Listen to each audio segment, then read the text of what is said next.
Hola, mi nombre es Carla Paola Quiroz Gómez y voy a hablar sobre el modelo neoliberal.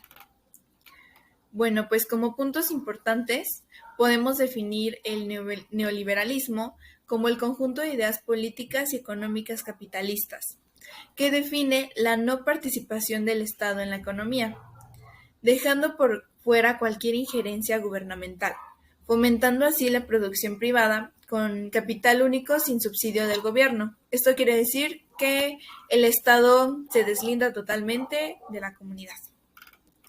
Bueno, Carlos Salinas de Gortari. ¿Quién es Carlos Salinas de Gortari? Es un economista y político mexicano que fue presidente de México del 1 de diciembre de 1988 al 30 de noviembre de 1994. Previamente había sido secretario de Programación y Presupuesto en el gobierno de Miguel de la Madrid. ¿Cómo fue como presidente? Pues él crea la Cooperación Económica Asia-Pacífico, APS, y un año después en la Organización para la Cooperación y el Desarrollo Económico, OCDE, lo que colocó a México cerca de las potencias desarrolladas. Desaparecerían los aranceles o impuestos de importación para las empresas extranjeras. Esto con el objetivo de abaratar la producción dentro del país. Esto quiere decir que a la comunidad le costaba más barato algunos productos y esto permitía a venderlos a un precio razonable y así que todos ganáramos. ¿Cuál fue el modelo económico de Carlos Salinas de Gortari? Durante su sexenio se dieron importantes cambios económicos, dentro de ellos la firma del Tratado de Libre Comercio de América del Norte, privatización masiva de empresas estatales, incluida la banca, y la implementación del Programa Nacional de Solidaridad. ¿Qué hizo Salinas de Gortari para lograr la integración de la economía mexicana al modelo neoliberal? Bueno, pues para completar esa reforma, Salinas de Gortari estableció el programa de apoyos al campo, que se llama Procampo, a fin de otorgar subsidios directos en toda la República, para proporcionar una distribución más equitativa de ingresos y que contribuyera a la producción de insumos agropecuarios. Esto quiere decir que daba estos apoyos para que al trabajador le conviniera trabajar para el campo, que es para nuestro país, y así que todos pues saliéramos ganando, dando un buen precio, que siguiéramos teniendo otra fuente de trabajo que fuera equitativa y que fuera justa. Eso es todo de Carlos Salinas de Gortari. Enrique Peña Nieto. Bueno, pues Enrique Peña Nieto es un político y abogado mexicano que se desempeñó como el presidente de México desde el 1 de diciembre del 2012 hasta el 30 de noviembre del 2018.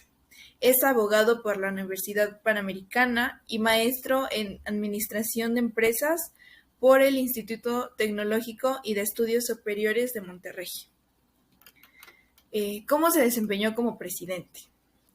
Bueno, pues Enrique Peña Nieto otorgó estabilidad macroeconómica, que en ese momento requeríamos de finanzas públicas sanas y la garantía de autonomía del banco, que esto fue, o impidió hacer de Pemex la gran palanca de desarrollo del país. Pretende garantizar la igualdad de oportunidades para todos, impulsó las reformas en México que incrementan y promueven la productividad. En enero del 2013 fue anunciado el programa social Cruzada Nacional contra el Hambre, cuyo objetivo descrito desde el inicio del cargo a la presidencia es el abatir la pobreza. Fue uno de sus planes desde el inicio. La desnutrición y la marginación en México, y que fue anunciado como acorde a los objetivos del programa Hambre Cero de las Naciones Unidas. Esto quiere decir que así como con Carlos Salinas de Gortari, pues era un apoyo que se daba a la ciudadanía. ¿Y qué ha hecho Enrique Peña Nieto que llegó a ser? Pues hizo la reforma más importante en el aspecto económico, que fue la energética.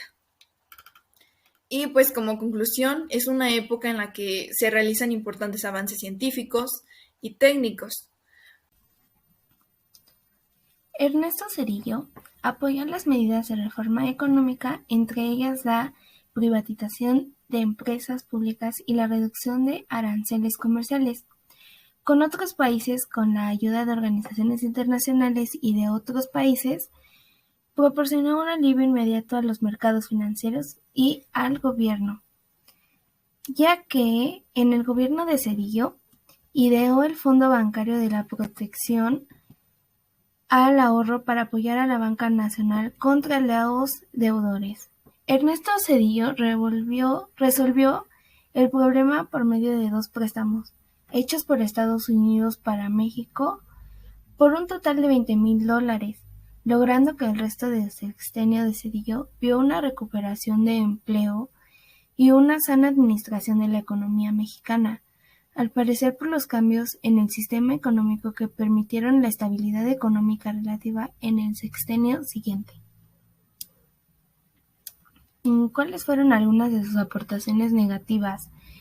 Ya que la presidencia de Ernesto Zedillo estuvo marcada por una de las crisis financieras del siglo, con recuperaciones internacionales llamadas el efecto tequila, Zedillo y Salinas se culparon mutuamente de la crisis.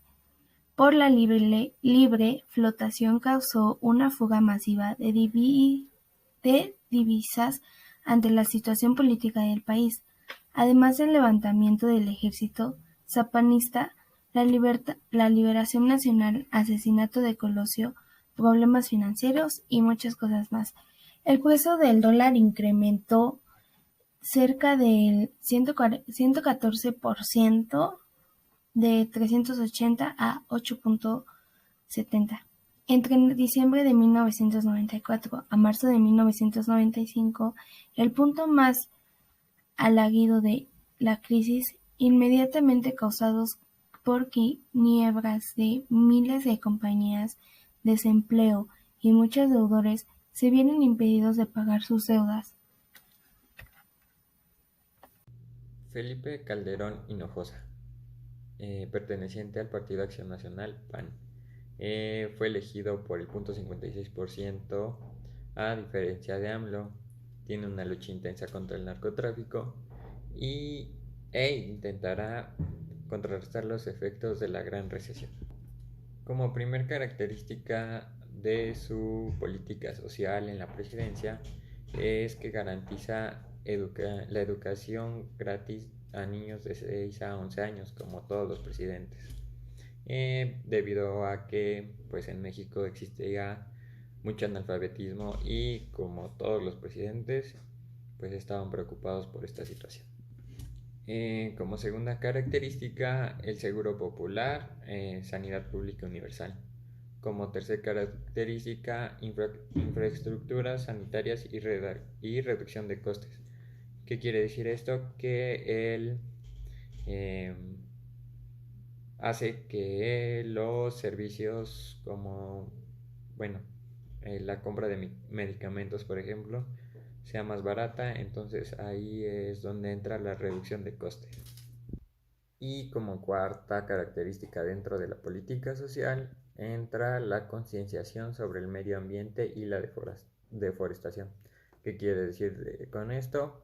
Que él apoya el acabar con los bosques que existen en nuestro país. Ahora entraremos en la economía. Su primera característica es un interés en crear empleo de calidad. La segunda es reducir la desigualdad. Pues ya, como todos sabemos, en nuestro país siempre ha existido mucha desigualdad entre hombres, mujeres y pues todas las personas. Como también lo es en las clases sociales, que es más característico de esta desigualdad. Ok, la tercera característica de la economía fue que intenta mantener precios bajos por lo mismo de las clases sociales. Esto lleva a la estabilización del precio de la tortilla ante la inflación del precio internacional del maíz, ya que él se pone a pensar en la gente pobre, por así decirlo.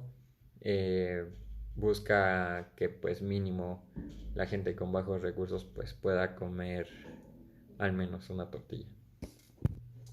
Además de todas estas características que ya mencioné, otra de ellas es el instaurar compañías automovilísticas y de aeronáutica en crecimiento, ya que esto lo hace con la finalidad de no depender del petróleo y el comercio de Estados Unidos, ya que pues habían veces que el comercio estaba bien y pues las cosas iban bien, y cuando las cosas no estaban bien pues había que buscar pues otra manera de mantener la economía, y pues esto llevó al incremento del comercio con Europa, Latinoamérica y Asia Oriental.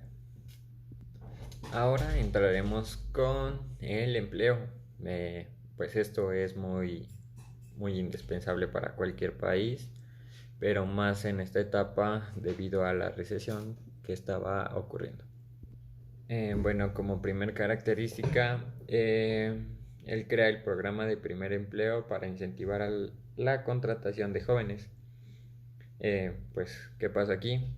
Como todos sabemos, pues el primer empleo, bueno, tú vas a buscar trabajo, no te lo quieren dar porque no tienes experiencia, pero ¿cómo tienes experiencia si no lo has practicado? Entonces, pues es una cadena, ¿no? Y esto es lo que él quiere lograr con este programa. Además, como segunda característica, él limita el salario de los funcionarios y gente del gobierno. Y aquí va la contra de esta característica que ya mencioné, fue el aumento del sueldo de la Policía Federal y del Ejército. ¿Pero con qué fin lo hizo? Antes, pues, los salarios de la Policía Federal y del Ejército fue muy...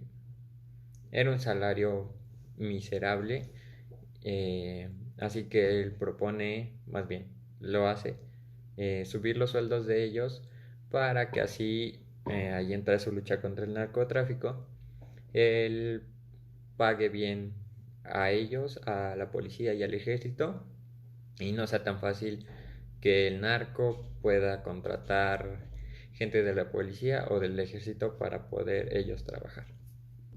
Y pues con esto termino y sería todo. Gracias por su